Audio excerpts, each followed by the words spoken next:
GMR Shopping Mall grand opening on 10th September in Miapur.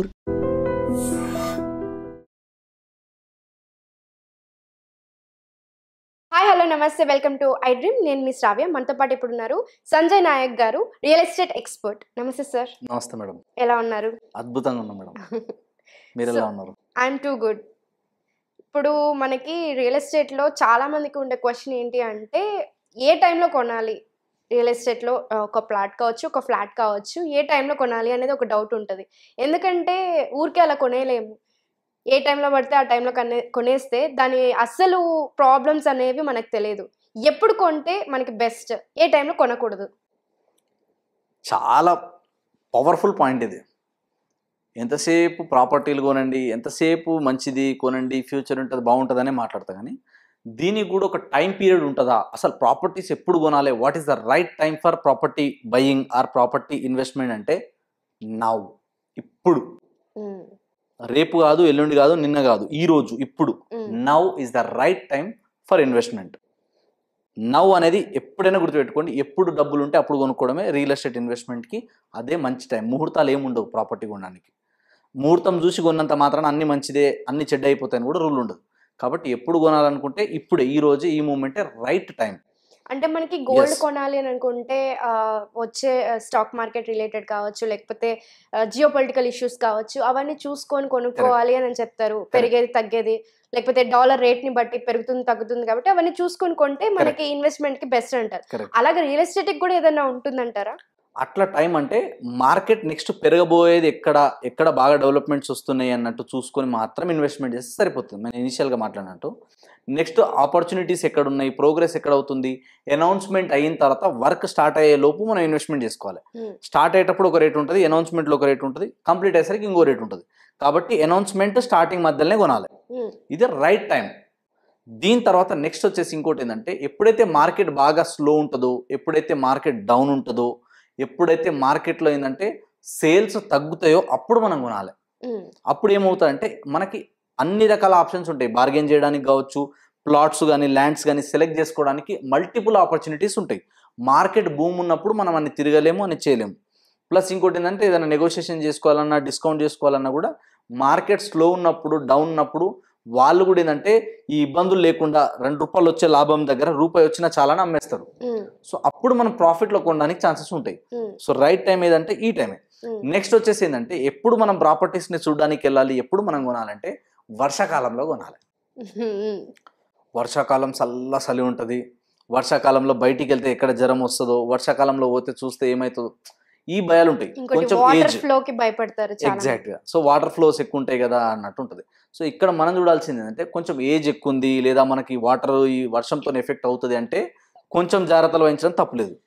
కానీ ఒక మంచి young ఏజ్లో ఉన్నారు, పిల్లలు లేకుండా మేము వెళ్ళి చూసుకొని రాగలుగుతాము, కార్లో వెళ్తాం, కార్లో వస్తాం కాబట్టి ఇబ్బంది లేదు అనుకుంటే వర్షాలు బాగా పడేటప్పుడు వెళ్ళాలి. ఎండాకాలం కాదు, వర్షాలు బాగున్నప్పుడు పోవాలి. ఎందుకంటే క్వశ్చన్ మార్క్ వర్షాకాలంలో వెళ్ళి ఏంటి అని ఉంటది కదా. ఒక సామెత ఉంటుంది, నాకు ఎక్కడో చదివిన నేను. ఒక గుడిసె కానీ, ఒక ఇల్లు కానీ ఎండాకాలంలో దాని అసలు రూపం తెలియదు. ఓకే, ఆ నీడ మనకు కనిపించకపోవచ్చు ఎండాకాలంలో, కానీ వర్షాకాలంలో అక్కడెక్కడన్నా హోల్స్ ఉంటే నీళ్లు మాత్రం వస్తాయి లోపలికి. అవునా కదా? నీళ్ళకైతే ఆగదు కదా, ఏది పెట్టినా మనం ఆపలేం, దాన్ని కవర్ చేయాలన్నా కవర్ చేయలేం. నీళ్ళు ఎక్కడో అక్కడ నుంచి, ఎక్కడ గ్యాప్ ఉంటే అక్కడ నుంచి వచ్చేస్తాయి. అట్లా ఎప్పుడైనా మనం వర్షాకాలంలో ఎందుకు కొనాలంటే, వర్షాలు పడినప్పుడు ఆ ఏరియా ఉంటుందా లేదా, నీళ్ళల్లో మునిగిపోతుందా, ఏరియా హైట్లో ఉందా, డౌన్లో ఉందా అన్నది వర్షాకాలంలో తెలుస్తుంది. దీంతో పాటు ఏంటంటే, వర్షాకాలంలో పోతే అక్కడ చుట్టుపక్కల ఎలాంటి అట్మాస్ఫియర్ ఉందన్నది మనకు తెలుస్తుంది. వరదలు, తుఫాన్లు లాంటిది ఏమైనా వస్తాయా, ఇది కూడా చూసుకోవాలి. ఇప్పుడు హైదరాబాద్ లో కూడా నిన్న మొన్న కూడా కొన్ని న్యూస్ లో హైడ్రా లాంటి ఏరియానా కాదా, అక్కడ నీళ్లు ఫ్లోటింగ్ ఏమైనా వస్తుందా రాదా, ఇట్లాంటివి జాగ్రత్తలు తీసుకోవాలి.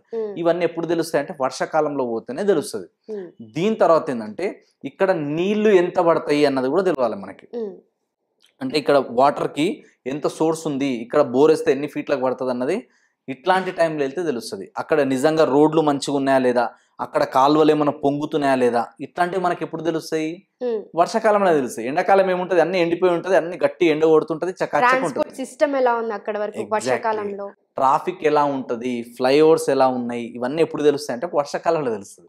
కాబట్టి వర్షాకాలంలో వెళ్ళి ప్రాపర్టీ కొంటే దానికి ఎంత స్ట్రెంత్ ఉంది, అక్కడ సౌండ్లు ఏమైనా వస్తున్నాయా, నీళ్ళు ఏమైనా లోపలికి వస్తున్నాయా, క్వాలిటీ ఎట్లుంది, ప్రతిదీ వర్షాకాలంలో బయటపడుతుంది. కాబట్టి వర్షాకాలం టైంలో వెళ్ళి మనం ఇన్వెస్ట్మెంట్ చేయాలి. అప్పుడు వెళ్తే ఏమవుతుందంటే మనకు దాని అసలు రూపం తెలుస్తుంది. కొన్ని ఏరియాస్ ఉంటాయి ఆల్రెడీ మనం చూసినాము, ఆ ఏరియా ఎట్లుంటుంది ఏంటన్నదంటే ఒక నో ప్రాబ్లం.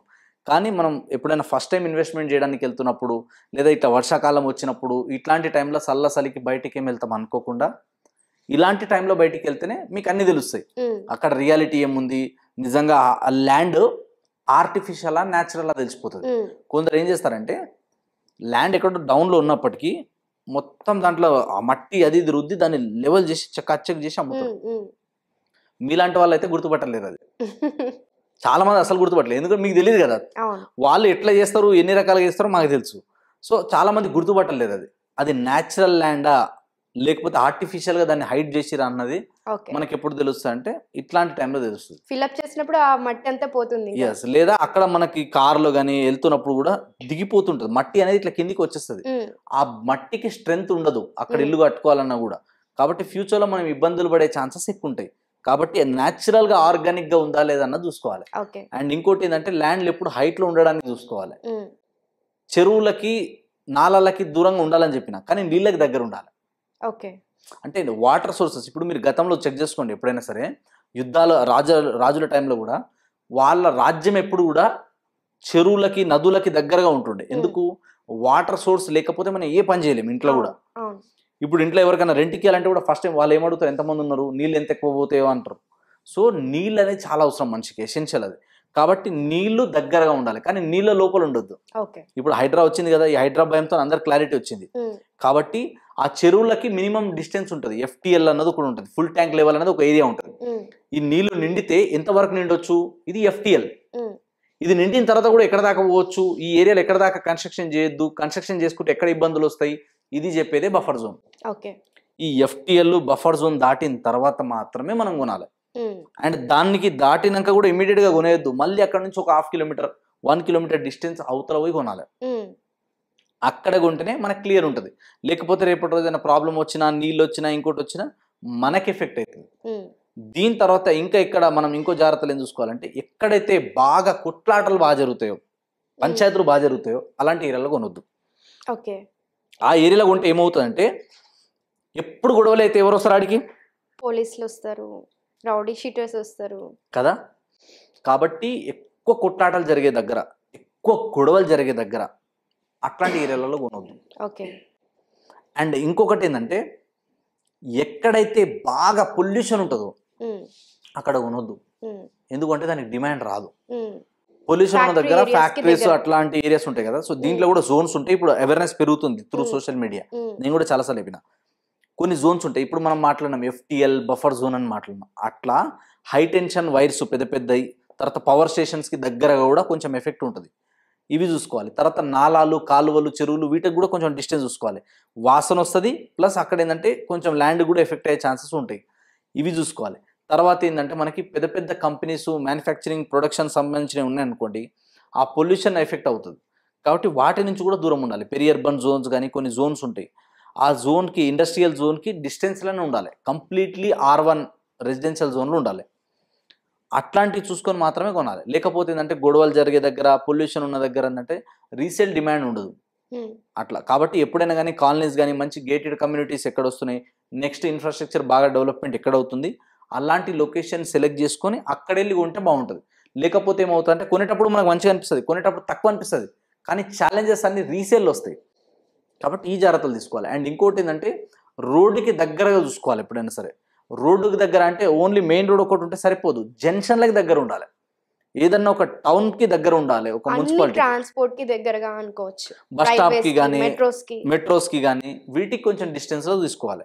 ఈ ఏరియాలను ఎప్పుడైతే మనం క్యాలిక్యులేట్ చేస్తామో అప్పుడు మాత్రమే మనకు బాగుంటుంది. లేకపోతే రేపటి రోజు ఏమైనా ఇబ్బందులు వచ్చినా, ఛాలెంజెస్ వచ్చినా అది మన మీద ఎఫెక్ట్ చూపిస్తుంది. కాబట్టి ఈ జాగ్రత్తలన్నీ చూసుకొని అప్పుడు మాత్రం ఇన్వెస్ట్మెంట్ చేస్తే చాలా బాగుంటుంది. Okay sir, thank you so much.